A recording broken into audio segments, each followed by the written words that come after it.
All right dear students, welcome to ICR classes. और आज की इस वीडियो में हम कंफ्यूजिंग वर्ड का ये दूसरा वीडियो है। ये 5 वर्ड्स कंप्लीट करेंगे। Deny, refuse, reject, decline, forbid. इन सब का मतलब ही मना करना होता है। इसमें स्लाइट डिफरेंस होता है, वही इंपॉर्टेंट है, वो हम लोगों को देखना है।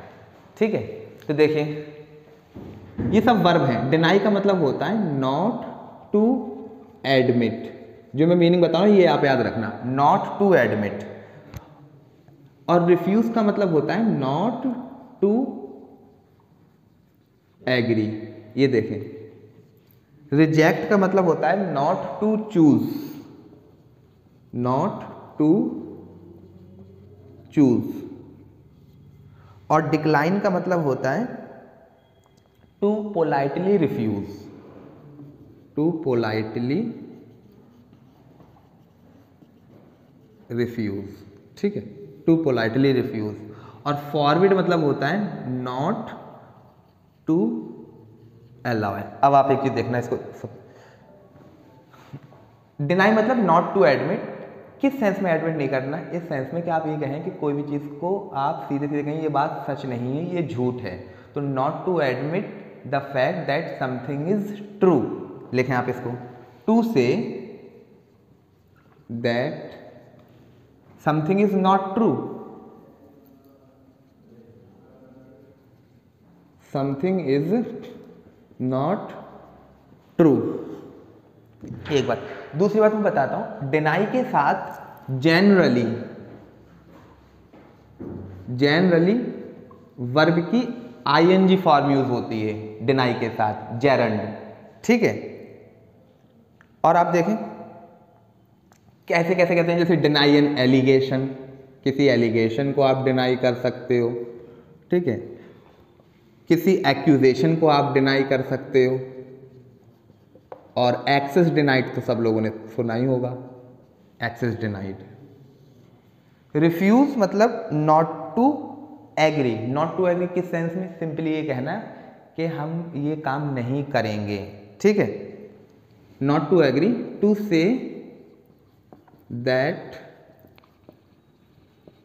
You will not do something. किसी काम को सिंपली मना कर देना। ठीक है, इसके साथ जनरली इन्फिनिटिव यूज होता है, टू प्लस वर्ब की फर्स्ट फॉर्म। ठीक है, जैसे आप किसी ऑफर को रिफ्यूज करते हो, आप एक ऑफर को रिफ्यूज करते हैं। ठीक है, ये बात याद रखना। रिजेक्ट का मतलब होता है नॉट टू चूज, किसी को चूज ना करना। क्यों नहीं करना? बिकॉज आपको ये लगता है ये लो क्वालिटी का है, ये बैड क्वालिटी का है। ठीक है, because of, not to choose because of low और बैड क्वालिटी। ठीक है, ये नेगेटिव मीनिंग कन्वे करता है, नेगेटिव मीनिंग। अब आप देखें, आप किसी सजेशन को रिजेक्ट कर सकते हो, किसी प्रपोजल को रिजेक्ट कर सकते हो, किसी बिलीफ को रिजेक्ट कर सकते हो, किसी क्लेम को रिजेक्ट कर सकते हो, इस तरीके से। तो ये भी इंपॉर्टेंट है कि किनके साथ मैंने कौन से वर्ड्स लिखे हैं। डिक्लाइन का सिंपली मतलब होता है टू पोलाइटली रिफ्यूज। ठीक है, ये फॉर्मल वर्ड है, फॉर्मल वर्ड है। ठीक है, आप ऐसे बोल सकते हो decline N invitation, invitation. Forbid का मतलब सिंपली मना कर देना, नॉट टू अलाउ। और ये खुद नेगेटिव वर्ड है, तो इसके साथ no other negative, no other negative. ठीक है बेटा, डिनाई मतलब नॉट टू एडमिट, किसी चीज को ये कहना कि ये सच नहीं है। तो आप इसके साथ जनरली हम वर्ब की आईएनजी फॉर्म इस्तेमाल करते हैं। आप किसी एलिगेशन, किसी एक्यूजेशन या किसी एक्सिस को डिनाई कर सकते हो। रिफ्यूज मतलब होता है किसी चीज़ को लेके एग्री ना करना और ये कहना कि आप इस चीज़ को नहीं करेंगे।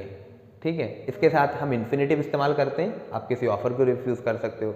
रिजेक्ट का मतलब होता है किसी चीज़ को चूज़ ना करना। ठीक है, मतलब रिजेक्ट एंटोनियम हो जाएगा सिलेक्ट का या चूज़ का। तो किसी चीज़ को चूज़ ना करना, किस वजह से? क्योंकि आपको लगता है ये लो या बैड क्वालिटी का है। डिक्लाइन का मतलब पोलाइटली मना कर देना, फॉर्मल वर्ड है ये। फॉरवर्ड का मतलब होता है not to allow something. All right dear students, next video में मिलते हैं।